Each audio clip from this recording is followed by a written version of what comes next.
Matatanggap kung hindi mo ako mapapatawad. Pero wag mo namang ipagkait ang apo ko. Pakiusap lang. Hindi. Napalaki ko si Jenny nang walang tulong mo, tulong ni Dio. Si Perry lang ang katuwang ko, ang naging tatay ng anak ko. At ayokong tanggalan siya ng karapatang maging tatay sa anak niya. Hindi ko gagawin yon. Hindi. Gusto ko lang makilala ako ni Jenny dahil lola niya ako. At hindi ko rin ipipilit na tingalain niya si Dio bilang tunay niyang ama. Naintindihan mo? Pero guguluhin mo ang mag-ama ko. Patahimikin mo na kami. Hindi ako naman ang hindi matatahimik. Kung alam mo lang. Bilang lang. Sige, gusto mo talagang lumapit sa anak ko, subukan mo. Ipapaalala ko sa kanya lahat ng kalupitang ginawa mo. Hindi lang sa akin, pati sa kanya at kay Perry.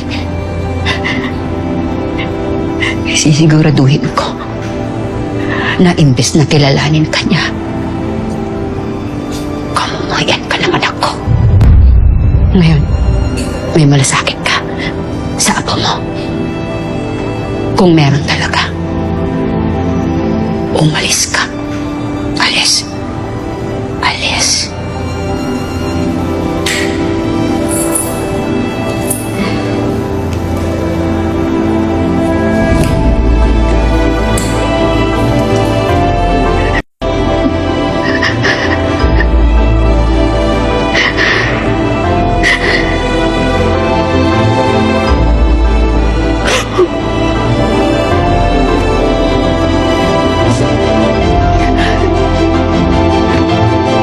Papsi, dyan po kayo sa loob. Oo, anak.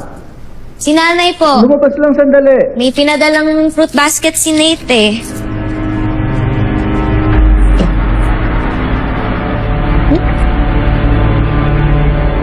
Papsi, ginagamit niyo pa yung voice app? Teka, huwag mo pakialaman, anak. Ay, pambihira.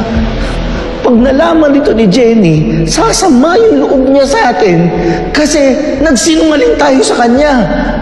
Hindi niya malalaman yung totoo.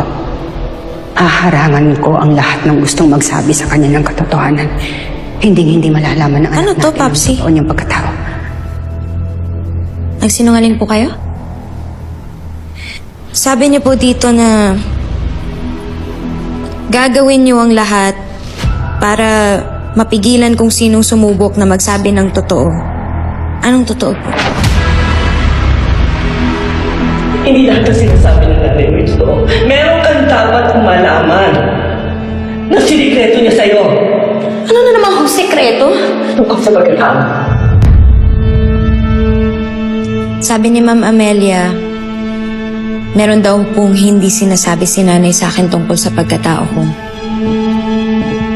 Sabi naman po dito, hindi ikaw.